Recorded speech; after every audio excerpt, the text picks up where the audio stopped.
So the other day at night I was parking my FJ and I noticed that one of the front lights was out. And it just so happened to be the signal light bulb. Alright, so there's the FJ with the headlamps illuminated, and then on the right you see the orange light illuminated, but on the left side you don't see it illuminated. So this is what I'm talking about here. This bulb here is working just fine. However, this one here on this side isn't lit up. Now oddly enough, I went to test out my emergency flashers and my signal lights, and they both worked. But whenever I turned on my headlights, this lamp would not illuminate. Alright, so what I'm going to do now is I'm going to go ahead and remove that bulb. Okay, so removing the bulb is really easy. It doesn't require any tools whatsoever. I would recommend using a pair of gloves, and for extra precaution, it might be a good idea to disconnect the battery first. Alright, so the headlight bulb we're looking for is the one behind this little circle here, connected to this gray connector. And all you got to do is reach in there with your hand, turn it counterclockwise about 25 degrees, and then the notches will line up, then you'd be able to pull it out. So I'm going to go ahead and do that right now. Got my hand firmly on the connection point, and then I'm going to turn it towards me counterclockwise. Now you hear that click. Now the notches are aligned, and it's going to be coming out just like that. So you can see that there's these 4 notches, right? Once you line that up, that allows it to go inside of the housing there, and then you just sort of twist it to lock and twist it to unlock. All right. So from here you have a couple of options. You can remove the bulb, or you can remove the connection point. There's a little square here by my thumb here. And all you got to do is press down on that square and then pull out to release the connection from the socket. So I'll go ahead and do that just so we can have a little bit more room to work with. And by the way, this little light here that I've got is a Lume Cube, and it's a really small portable light that you can charge with a USB connection. It's a nice little thing to have. I keep it in my glove box just for little emergencies or whatever. But the cool thing about it is it has a magnetic back, so if you're working on under the hood or whatever, you can literally connect it with a magnet and it'll stick. So that's pretty handy. It's a nice little light to have, doesn't take up very much space, so I will leave a link to that in the description down below, so feel free to check that out if you'd like. It's got a couple of different power settings, so if I want to make things brighter, just click on it a couple times. I think it has like 4 different settings. Super handy, you can stick it there with a magnet. It's got a 1/4-20 mount on the bottom.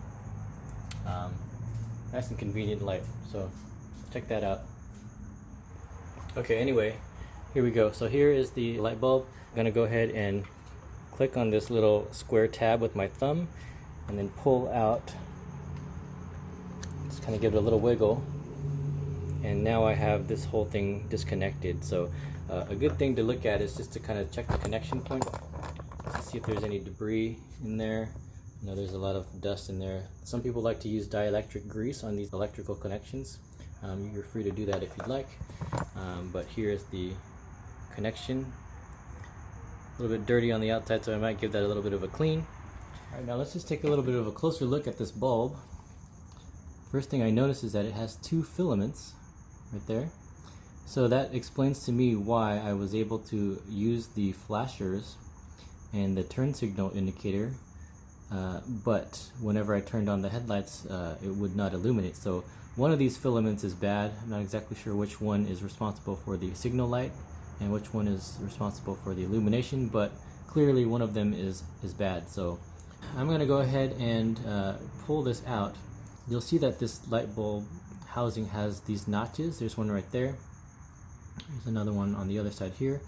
You might be tempted initially to just kind of pull straight out, but that's not the case. You've got to twist it and line up the notches in order to pull it out.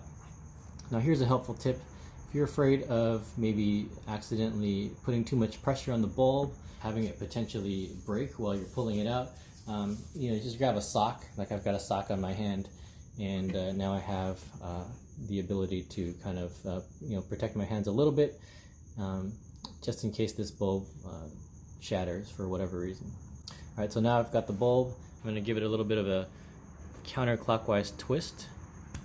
All right, and you see it just kind of pops out. You see this notch, there's little dimple here on either side. They're not quite aligned. One here is a little bit lower, this one's here a little bit higher. All right, so let's take a look at the item number here. See, P21-5W. Now, I don't know if this is the original bulb. It very well could be. This is a 2012 FJ Cruiser. It's a little over 9 years old. This very well could be the original bulb, but we're going to go ahead and replace it now. This is the one that I ended up buying, and the item number here is 7528. I will say that there is a very similar looking model of bulb that I almost bought, but I asked the guys at the auto store just to confirm which bulb was the correct one for a signal indicator, and they mentioned that it was this one. So the other one that I almost bought, they said was for the rear. So just be careful, just make sure that you get the right one. And if you're not sure, ask the people at the auto parts store. They have all of these item numbers and compatibility charts, and you know, they were able to steer me away from a potential purchase of the wrong bulb. But anyway, so I'm gonna go ahead and open this 7528, and I'm gonna pull out one bulb. And just comparing the two, the left here is the original one, here's the replacement one on the right side. The only difference that I see is really the bottom. The connection points are a little bit different. You know, the one on the left are circular, and then the one on the right is ovals. I don't think that'll make much of a difference, but sizing looks exactly the same. So I'm gonna go ahead and just replace this bulb now.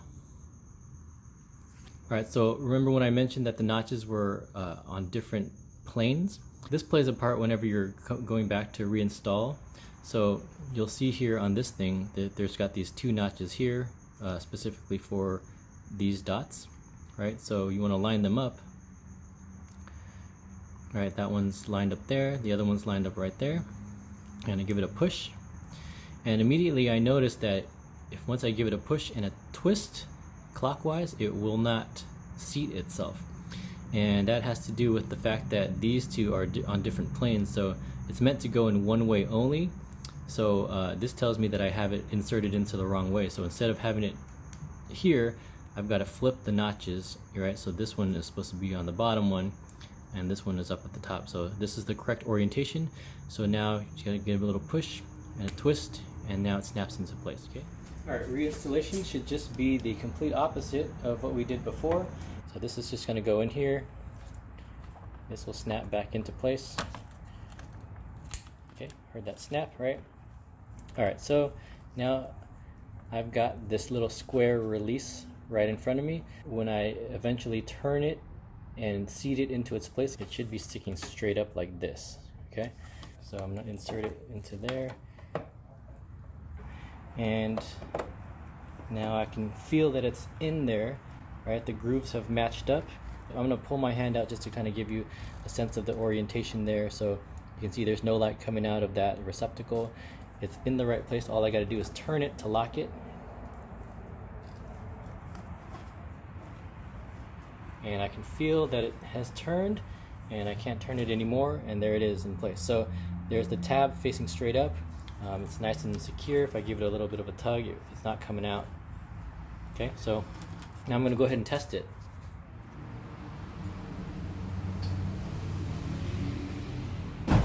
All right, so we have it working. That's great. I'm going to go ahead and use the flashers.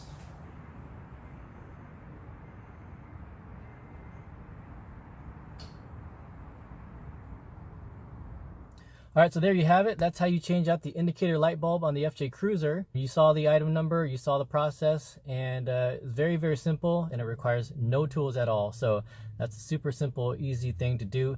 Just know that it's the same exact bulb that does both the illumination and the flashing. So I hope that you found that helpful and informative. If you haven't subscribed already, please feel free to do so. I'm just going to continue to document my experience as a proud FJ Cruiser owner. So with that being said, please hit that like button and subscribe to my channel, and I will catch you on the next video.